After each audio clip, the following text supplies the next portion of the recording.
cada viernes a las 6 de la tarde desde el café. Y bueno, pues hoy vamos a platicar de un tema bien delicado y que a veces pues se ha vuelto noticia, tristemente una noticia no buena a nivel nacional. Hemos escuchado pues tragedias cuando oímos hablar de los famosos anexos. Y es que son consecuencia de un problema reciente en nuestro país, el problema de las adicciones. Así que bueno, pues hoy hemos invitado y agradecemos su presencia al maestro Franco Carvajal, responsable de los centros de tratamiento en adicciones del sector salud aquí en San Luis Potosí. Gracias por acompañarnos, Franco. Buenas tardes. Muchísimas gracias, muy buena tarde a ti y a tu audiencia. Bueno, pues a ver, maestro, ¿en qué platícanos? Bueno, yo de formación soy psicólogo, también tengo una especialidad en tratamiento de adicciones y tengo una maestría en salud pública. Ah, perfecto. Bueno, entonces sí le sabes al tema. A ver, este es un tema, yo decía, un poquito espinoso, porque lamentablemente hemos escuchado historias de terror en los famosos anexos, pero en lo personal también he conocido un par de historias de éxito de gente que entró a un anexo con problemas de adicción en alcohol y salió rehabilitándose. Otras no tan alegres, pero bueno, pues al final de cuentas creo que todos tenemos por ahí, de manera más cercana o lejana, alguna historia que contar en torno a los famosos anexos que tienen un nombre muy rimbombante a centros de tratamiento en adicciones. Pero a ver, para fines prácticos, pues son los que todos conocemos como los anexos. Cuéntanos un poco de cuántos hay en San Luis Potosí, en todo el estado, y si dependen directamente o no de la Secretaría de Salud, porque tú eres el representante, digamos, no el representante, el responsable, mejor dicho. Entonces, ¿en qué grado de responsabilidad está esto? Sí, actualmente en el estado existen aproximadamente 120, 150 centros de tratamiento especializados en adicciones a nivel residencial. Desde nosotros les tratamos de dar otro enfoque y más allá de llamarle anexos, les llamamos así centros de tratamiento para justamente tratar de evitar el estigma y pugnar por la profesionalización de estos establecimientos. En este sentido, estos establecimientos pues tendrían que cumplir una normatividad, tienen que cumplir una normatividad y los vamos acompañando justamente para que alcancen este nivel de cumplimiento. Actualmente hemos trabajado mucho justamente en esta capacitación, conocen de lo que es la normatividad y pues vamos avanzando. Es un trabajo sin duda arduo y que sin duda pone en relieve un acontecimiento muy importante que tiene que ver con el consumo de sustancias psicoactivas que les llamamos también drogas, porque a saber de todos nosotros, esto es una enfermedad. Y como enfermedad, pues tenemos y debemos que tratarla como es, ¿no? Con respeto, con dignidad y por supuesto con el profesionalismo que se merece. Por cierto, hay una fecha que más o menos está alrededor de hoy, en torno a... ¿Sí es el día de hoy? Es el próximo 26 de junio y el próximo 26 de junio estamos conmemorando el Día Internacional contra el Uso Ilícito de Sustancias Psicoactivas, o es decir, el consumo de drogas. Es el 26 de junio. Justo platicaba y agradezco a la licenciada Verónica Rodríguez, que nos hizo el favor de contactarnos y de ayudarnos en la gestión con la Secretaría de Salud, porque me comentaba precisamente que se acercaba esta fecha, el próximo 26 de junio, el Día Internacional de la Lucha contra las Drogas, podríamos llamarlo de manera más sencilla. ¿Y de qué tamaño es el problema en San Luis? ¿Tienen algunas cifras de cuántas personas consumen drogas? ¿Cuáles son las drogas que más se consumen? ¿Entre qué grupos de edad está el mayor problema?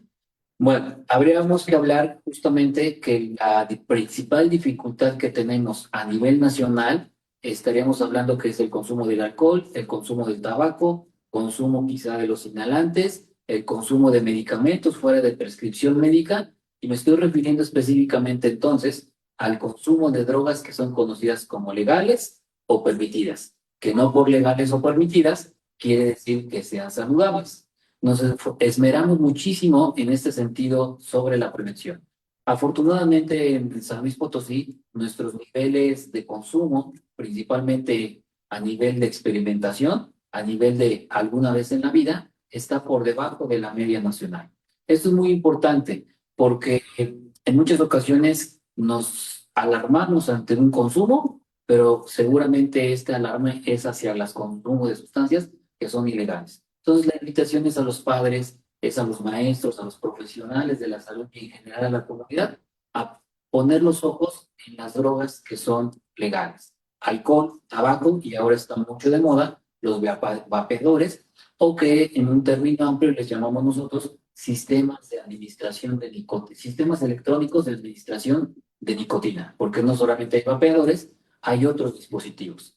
En general, el 80, el 70%, 80% de la población, aquí en San Luis Potosí, digamos que está libre de una dependencia del consumo de sustancias. O sea, de cada población, el 20% tiene alguna adicción. Tiene algún tipo de consumo. Cuando Consumo. nosotros hablamos entonces, podemos categorizar a las personas de acuerdo a su consumo, en que son abstemias. A mí me gusta decirlo, que hay gente que verdaderamente no consume nada, pero hay también los que son experimentadores, hay los que son usuarios, los que abusan de la sustancia y los que tienen ya una dependencia o trastorno uso de sustancias o adicción, y dentro de esas categorías también hay leve, moderada y severa. Es mucho de esto que en muchas ocasiones la percepción de riesgos en consumo es mínima, porque para que se vaya instalando la enfermedad tiene que transcurrir un tiempo, una frecuencia, una cantidad y una vía de administración del consumo de la sustancia. Entonces, en general, esta enfermedad lleva una historia y en esta historia llega un momento en que no nos va a ir bien. Lo comentabas muy bien, todos tenemos quizá un familiar que ha atravesado por esta circunstancia. Y no solamente se atraviesa de la manera en consumo, al final de cuentas el consumo de sustancias tiene que ver con otras condiciones de seguridad, por ejemplo. Tiene que ver con cuestiones económicas, tiene que ver con cuestiones de oportunidad. Es una gama que podríamos hablar en relación al consumo de sustancias.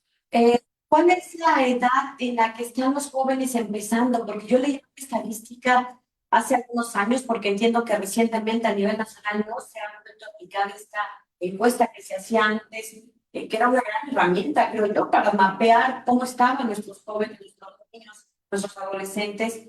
Una encuesta donde se revisara a qué edad estaban iniciando los consumos. ¿Cuál es el último dato científico que se tiene aquí en San Luis Potosí y cómo andamos en comparación con el promedio nacional? Sí, en general hay que recordar, el que haya alguien probado una sustancia no lo hace dependiente. Hay que evitarlo a toda costa. Sí, pero un poco para alertar a los papás que tienen hijos adolescentes, porque por ahí está la puerta de entrada. Y hemos tenido registros que se llega a disponer o aprobar del consumo en niños de 10 años. Entonces, esos 10 años, insisto, lo empiezan a probar, empiezan a experimentar. Y déjame decirte algo bien importante en este sentido de alertarnos como sociedad y como padres de familia.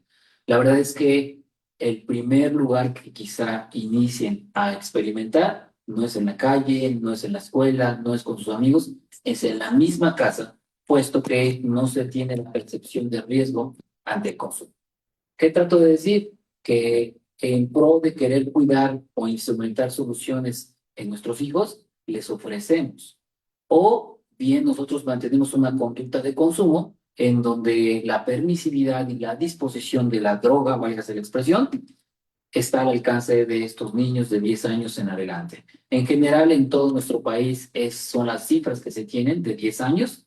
Y bueno, también quiero decir, porque también puede llegar a suceder, que iniciamos con alcohol, iniciamos con tabaco y muchos de los padres a lo mejor ya consumen algún otro tipo de sustancia que todavía facilita e incrementa más el riesgo o la probabilidad de que un menor alcance estas sustancias. Y efectivamente, nuestra mayor población objetivo que nosotros tenemos desde el Sistema Nacional de Atención a la Salud es justamente enfocar esta prevención a quienes tienen entre 10 años y 17 años de edad, que son menores de edad y que a saber de todos nosotros, sabemos que están prohibidas estas sustancias para menores de edad. Ahí yo creo que es una responsabilidad compartida, pero fundamentalmente es parte de la vigilancia y prevención de los papás. Hay que hablar con ellos desde que están en el kinder, de las consecuencias de estas sustancias, drogas legales o no legales, las consecuencias del alcohol, del tabaco, cómo se vuelve como el primer escalón, ¿no? Y que luego se va permitiendo, pues, escalar hasta llegar a niveles incontrolables. Ahora, ¿qué factores de riesgo? Porque yo he conocido casos de gente que pues tiene dinero, tiene una cuestión económica desahogada y que pues lamentablemente los hijos caen en broncas, empiezan con el alcohol, pero terminan en broncas más graves ya de drogas ilícitas. Es decir, la posición socioeconómica pues no es un factor determinante porque lo mismo puede pegar a los muy de escasos recursos o a los que les sobran los recursos. ¿Qué factores de riesgo hay para que los papás, las mamás, los adultos alrededor de los menores puedan ir considerando? Sí, es una pregunta muy importante.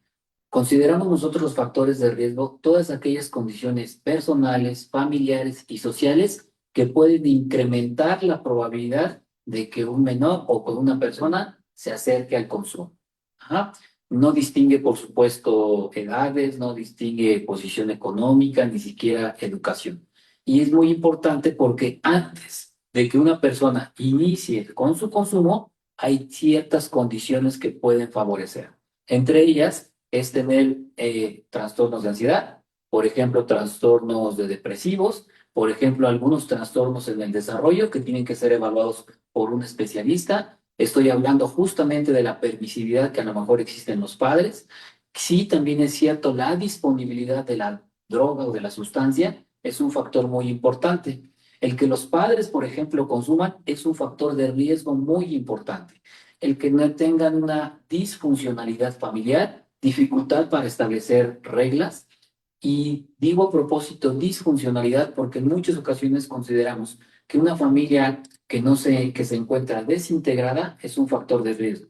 Pero hay familias que están integradas y no son funcionales. Hay Sí, sí, familias en apariencia vive papá, mamá y hermanitos, pero sale la greña todo el día. Efectivamente. Entonces, al final de cuentas tenemos opciones de abordar estos factores de riesgo. Otro factor de riesgo también muy importante es que no permanezcan en un ambiente controlado, que salgan de la escuela, que no tengamos supervisión con ellos, que haya violencia, por ejemplo, en la casa.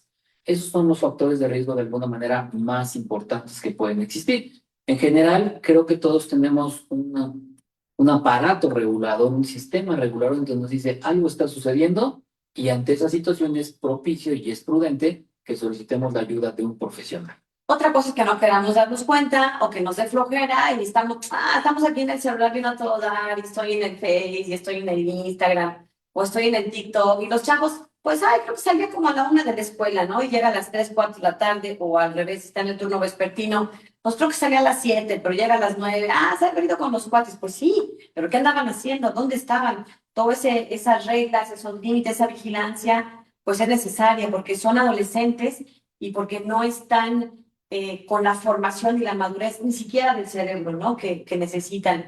Pero a ver, platiquemos un poco sobre los anexos. Ahorita regresamos a este tema. Los anexos que, bueno, tienen un nombre formal que se llaman, porque los anexos es un por nombre coloquial que pues usted y yo le damos, pero en realidad se llaman centros de tratamiento en adicciones. Estos centros de tratamiento en adicciones son de particulares, pero deben atender a una normatividad. Creo que están proliferando. ¿Cuáles son las causas de que estén expandiéndose y de pronto ya vimos un anexo que está acá en el centro, y ay, mira, aquí antes no había, ya hay otro? Antes estaban como muy en la orilla, muy apartados, y cada vez los vemos pues más frecuentemente. ¿Por qué están proliferando y cuál es la regla que los rige? ¿Qué requisitos deben cumplir? Ok, sí, la verdad es que desafortunadamente quien padece un trastorno por uso de sustancias o una adicción, sufre la persona, sufre su familia. Y en muchas ocasiones el sufrimiento o las cuestiones emocionales son consideradas como parte de un negocio. Y también, por supuesto, de un estigma, de una discriminación, y entonces tratamos de ocultar ese tipo de situaciones. A veces el miedo, la vergüenza y, por qué no, el desconocimiento hace que no busquemos una ayuda profesional. Decir que voy al psicólogo, decir que voy al psiquiatra, me considera como si estuviera loco. Entonces, estos establecimientos surgen justo a raíz de una necesidad efectivamente y de disposición del consumo de sustancias, que por sí mismo es un factor de riesgo, sí, pero no es determinante. Lo que trato de decir, y tú lo decías muy bien, podemos escoger en nuestra vida lo que deseamos de alguna manera permanezca en nuestra vida. Ujú. Y en ese sentido hay una opción. Y todos estos establecimientos, desde el sistema de salud, trabajamos para que tengan no cumplan con la normatividad, sean privados, sean públicos, la normatividad es para todos y va en función de atender el padecimiento, evitar el sufrimiento, darles opciones a la familia y por supuesto que se tenga un trato digno con apego a los derechos humanos. Estos anexos o centros perdón que los sea tan insistente, pero bueno, es que no me aprendo el nombre, centros de tratamiento en adicciones o anexos,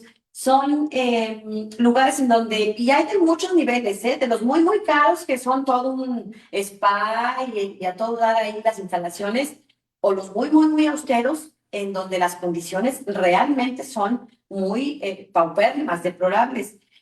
Y eso es lo que tiene que hacer el Estado mexicano, intervenir, vigilar que haya las condiciones mínimas, que hay una regla, que hay una norma. ¿Cuál es esa ley o quién lo regula? Partimos de la Ley General de Salud en su apartado de salud mental y adicciones, pero específicamente hay una norma que se conoce Norma Oficial Mexicana 028, que es la encargada de abordar los temas de prevención, tratamiento y control de las adicciones. Y ustedes tienen que ir a revisar que estos centros de tratamiento de adicciones cumplan con lo básico. ¿Qué es lo básico? Ok, estamos hablando que tiene que ver con la infraestructura con la que cuentan, tiene que ver con el servicio de alimentación, tiene que ver cómo está organizado, si tienen capacitación, cuál es su modelo de tratamiento que debe de estar apegado a principios éticos, científicos y apegado, por supuesto, a los derechos humanos, atendiendo sus particularidades. ¿A qué me refiero? Que no es lo mismo tratar a un niño, a un adolescente, a un adulto, a una mujer. Atender las características específicas de las personas. Si bien es cierto que alguien puede consumir cierta sustancia, tiene una historia de consumo, unas razones de consumo, unas consecuencias de consumo y es prudente atender de esa manera. Déjame decirte que no solamente los servicios de salud supervisan estos establecimientos. También hay otra área que se conoce de la Comisión Federal para Prevenir Riesgos Sanitarios que cubren justamente otra oportunidad de supervisión. Nos complementamos, nos acompañamos y también tiene que ver con el manejo del expediente, que existan profesionales que les puedan brindar esa atención a las personas. ¿Cuánta gente trabaja con usted? Con nosotros tenemos toda una área, es un departamento de salud mental y adicciones, y Más o menos, ¿cuántas personas? 10 personas. 10 personas están supervisando entre 120 y 150. 10 personas nos encargamos en relación a las cuestiones de salud mental y adicciones, digamos que... O sea, que no todos están supervisando. No todos Hay están mucha chamba que supervisando. hacer. La verdad es que sí, y te voy a decir también otra cosa, justo se requiere cierta nivel de capacitación, de tecnicismo, de operatividad para supervisar estos establecimientos, porque si te das cuenta, converge lo administrativo, lo organizacional, pero también conocer cómo se trata a una persona, ¿no? Y creo que esta es una de las situaciones muy importantes, en el sentido de que consideramos que a partir de la experiencia se puede cambiar la conducta. Es cierto, pero también hay evidencia que a través de tratamientos farmacológicos, que por supuesto de técnicas específicas de psicológicas y de motivación y de disposición al cambio, ayudan a las personas a cambiar. Y por supuesto, existe Alcohólicos Anónimos, que es de ayuda mutua y que juntos deberíamos de estar abordando toda esta situación que nos aqueja a todos, independientemente de que consumamos o no. ¿Cuáles son los centros estos que usted menciona, los centros de tratamiento de adicciones, se especializan en cierto tipo de adicciones? Es decir, alcohol o sustancias prohibidas o hayan todos. Sí, No hay una especialización, ¿verdad? no hay una especialización y en general se puede abordar distintos tipos de dependencia, pero sí, insisto, es muy importante y lo ideal es que cada uno de estos tratamientos pudiera ser personalizado y priorizado. ¿A qué me refiero con priorizado? Que no todos somos iguales y que las razones por las cuales nos llevamos al consumo, que quiero aclarar eso también, una persona que consume no quiere afectarse su vida o no quiere afectar a las demás personas. Y sí, existen protocolos para atender por sustancia, te decía ya por edad, te decía también por género, y eso sería lo ideal y nos llevaría justamente a una profesionalización en el tratamiento, especificidad en el tratamiento de consumo. O sea, no cualquiera puede poner un anexo y hay que revisar. Yo sé que es mucha la desesperación de las familias cuando queremos que nuestro familiar vaya y se interne y cuando nos venden las perlas de la Virgen y nos dicen, hombre, aquí internelo conmigo, págueme tanto mensualmente y yo se lo juro. No es tan fácil. Es una enfermedad. Están en una situación ya pues muy extrema y necesitan gente profesional para atenderlos. Y como bien decía nuestro invitado, un modelo de tratamiento especializado y específico.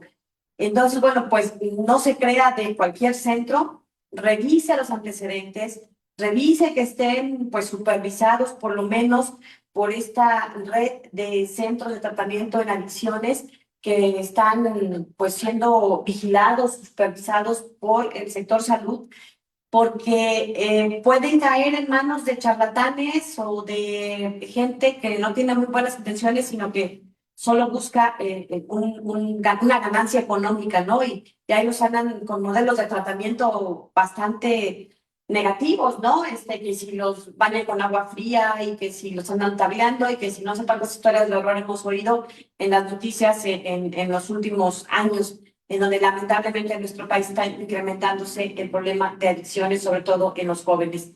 ¿Qué tiene que fijarse una familia que anda buscando por ahí algún centro, algún espacio donde internar a su familiar? Y bueno, pues quizá los centros de tratamiento podrían ser alguna respuesta. Sí, lo primero que hay que identificar es que es justo, es una enfermedad y que él a sí mismo no se quiere causar un daño y no le quiere causar daño a nadie más. Sin embargo, efectivamente, con el consumo de sustancias se llega a afectar la toma de decisiones y se llega a descuidar muchísimas áreas. Y la primera situación en la que tendrían que ustedes, como familia, como sociedad, estar atentos es que no podemos tomar decisiones a partir de una condición emocional ni del desconocimiento. En ese sentido, siempre es prudente que sean evaluados por un profesional de la salud mental, por supuesto que también por alguien, por un médico, lo ideal sería psicólogo, psiquiatra, que tengan formación en adicciones y que nos puedan sugerir tipos de tratamiento. A saber, hay tratamientos ambulatorios, hay tratamientos cortos, hay tratamientos más extensivos, hay tratamientos semi-residenciales. Y la última opción que tendríamos, por el nivel de invasión que tenemos y el respeto a las personas, es un tratamiento residencial. Y algo bien importante que hemos... Los residenciales son los internos. Exacto, ese es el último. Pero hay otros, vas y vienes, te vigilo, te reviso, te cito después de una semana, etcétera. Así es, y que están acompañados por tratamiento psicológico, por tratamiento farmacológico y por supuesto una red familiar y una red de ayuda mutua, es decir, de personas que han logrado salir del consumo o controlar su consumo y que se ayudan unos a los otros. Pero lo más importante es que no dejemos pasar el tiempo, que hay la posibilidad de consumir alguna sustancia y que invariablemente tenemos que percibir el riesgo y que esta situación es muy probable que vaya a empeorar. En ese sentido, ante cualquier duda, sospecha o pregunta, hay que solicitar atención a los especialistas y seguramente ellos nos van a poder dar opción de tratamiento. Y es que esto no se da de la noche a la mañana, va a ir escalando, efectivamente. A ver, si usted ya vio que su adolescente de chiquito, pues, es que imagínense, a mí me asusta esto de que a los 10 años ya están probando sustancias, aunque sea por primera vez, ojalá sea la primera y única, pero tristemente no siempre es así. Significa que algo hay ahí, algún problema emocional, algún problema personal, alguna bronca en la escuela, con los hermanos, con los papás, con algún tío, con el entorno familiar, en fin, hay que estar revisando como todas estas causas porque estamos a tiempo siempre de intervenir. Entonces, bueno, ¿hay algún teléfono, lugar donde puedan ir las familias? Sabemos que también es un problema el dinero, que no siempre alcanza para una cita con un psicólogo particular o con un psiquiatra privado. ¿Se puede ofrecer algún tipo de información a las familias de ese tipo? Totalmente, totalmente. El sistema de salud tiene posibilidad de apoyar a las personas y contamos con un teléfono que es las 24 horas, los 365 días del año y que no tiene, por supuesto, un costo y es el 800-911-2000. En este teléfono podemos poder encontrar contención, asesoría y referencia oportuna en cuestiones de salud mental y en cuestiones de adicciones o consumo de sustancias. A ver, si yo, por ejemplo, soy la mamá de un chavo que tiene broncas con algún tipo de adicción, marco a este 800-911-2000 o 2000, ¿qué hago? Le digo, oiga, ¿me puedes hacer una cita con un psicólogo, con un psiquiatra y me la dan? Tengo una situación con mi familiar, estoy preocupada, ¿qué me recomienda hacer?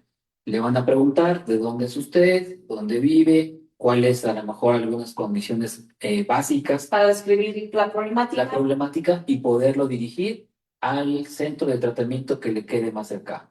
Y entonces, aquí en San Luis Potosí, tenemos 7 centros comunitarios de salud mental y adicciones que están distribuidos en distintos municipios: San Luis Potosí, Soledad, Tamazunchale, Salinas, Río Verde, y se me está yendo por ahí algo.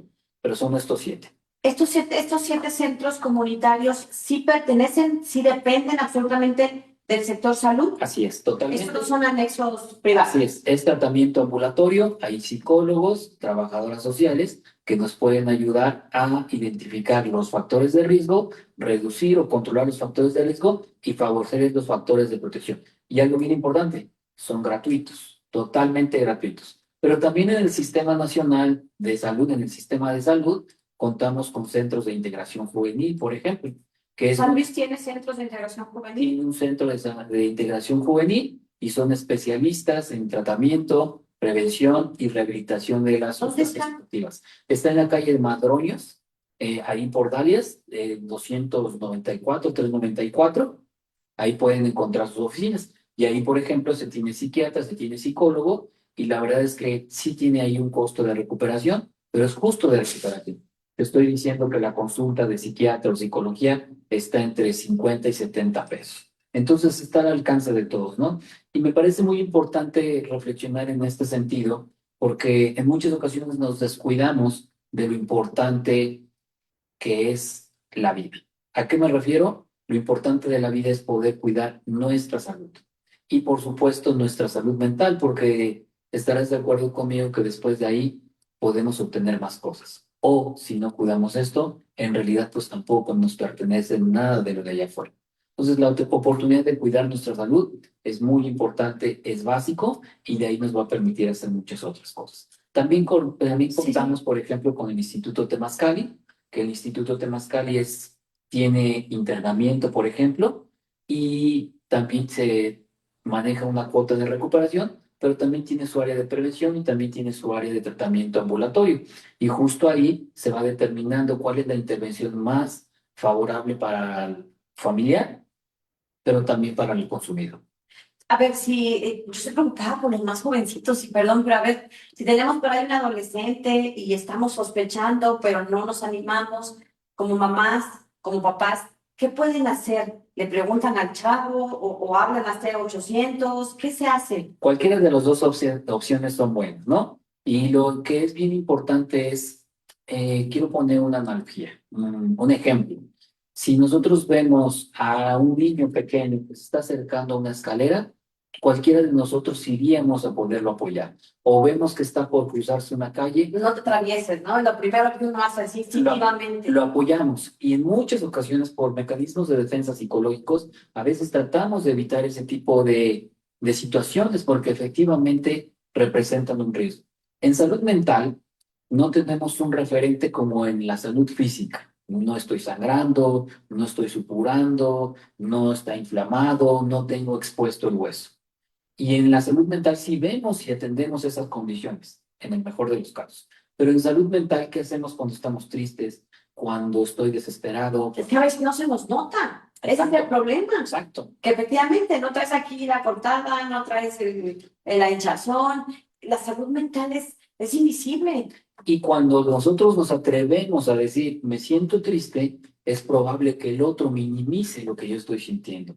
A mí me pasó algo peor, no es para tanto, no tiene caso, y empezamos otra vez a ocultar o a invisibilizar todo este tipo de condiciones. Y todos nosotros en algún momento de nuestra vida nos hemos sentido tristes, nos hemos sentido con miedo, nos hemos sentido a lo mejor abandonados. Todos en nuestra vida somos susceptibles de enfermarnos físicamente, pero también mentalmente. Y hay situaciones que son transitorias y hay situaciones que se van cronificando o que se van agudizando hasta que desafortunadamente la enfermedad ha avanzado mucho e implica mayores esfuerzos. De ahí la importancia justo de que se acerquen, de que lo visibilicen, se acercan justamente a los profesionales, pero me refería a que se acerquen también a quienes están viendo que algo le está sucediendo. Si hay algo todavía más grave que todo esto que les platico, es hacer como que si no estuviera pasando. Está pasando y puede pasar todavía mucho más. Y lo recomendable es hablar frontalmente, honestamente, desde el lado amoroso, desde el lado preocupado, y no precisamente desde el lado del miedo, no desde el lado del enojo, y quizá tampoco desde la tristeza, sino desde la opción del acompañamiento, del amor y justamente de encontrar opciones de solución en compañía de la familia, sí, pero también de gente que estamos preparados para abordarle estas situaciones. Es que yo entiendo que debe ser muy difícil. Yo me imagino a una madre de familia, quizás sola, criando a sus hijos, que está rolando turnos en la zona industrial y que de pronto no tiene la posibilidad de vigilar y acompañar a qué hora se van, a qué hora regresan, ya hizo la tarea, porque pues está más ocupada en mantener un trabajo para poderles darle comer, qué sé yo. Ese tipo de circunstancias son extremas, entiendo. Y bueno, pues ahí a la hora que usted diga, puede marcar a este teléfono, son 24 horas, 365 días del año, y hasta para usted puede ser un primer escalón, una primer puerta de salida para empezar a dar los pasos necesarios. Es difícil, sobre todo cuando hay otros problemas, ¿no? Que parecen prioridad, como resolver asuntos de la lana, ¿no? De qué comemos hoy o en qué trabajamos mañana, pero pues siempre es importante porque pues sin salud, ahora sí que no hay nada, ¿no? Como dice mi abuelita. Bueno, entonces le repito, 24 horas, 365 días del año pueden marcar al 800-911-2000 o 800-911-2000, como usted prefiera, y ahí, bueno, pues usted puede pues tocar una primera puerta y hay opciones gratuitas o de muy bajo costo, 50-70 pesos, pues nos los gastamos luego ahí en otras cosas y creo que puede ser un primer paso para empezar a intentar resolver este problema que se convierte en grave, ¿no? De estos 120, 150 centros de tratamiento en adicciones, de los famosos anexos, ¿cuántos o qué porcentaje de estos que ustedes han establecido contacto cuentan con las condiciones mínimas para operar? Que ya los revisaron, ya los visitaron. Mínimas, digamos que prácticamente el 60% de ellos tienen la posibilidad de atención mínima o de calidad mínima. Pero me quiero referir a aquellos que tienen un nivel de calidad y que ha sido corroborado por instancias federales, que es la Comisión Nacional de Salud Mental y Adicciones, y lo que es los servicios de salud de San Luis Potosí en el Estado de México, y que cuentan con un nivel de calidad. Está el Instituto Temazcali, está 13 de febrero, que se le conoce así, Centros Orais y Reto a la Esperanza, que por ejemplo es de ayuda mutua, es voluntario y es gratuito el tratamiento. Muchísimas gracias, maestro Franco Carvajal. Se nos terminó el tiempo. Luego lo invitamos para que le sigamos. Estoy en la orden para contigo, para con tu audiencia. Tienen el teléfono y seguramente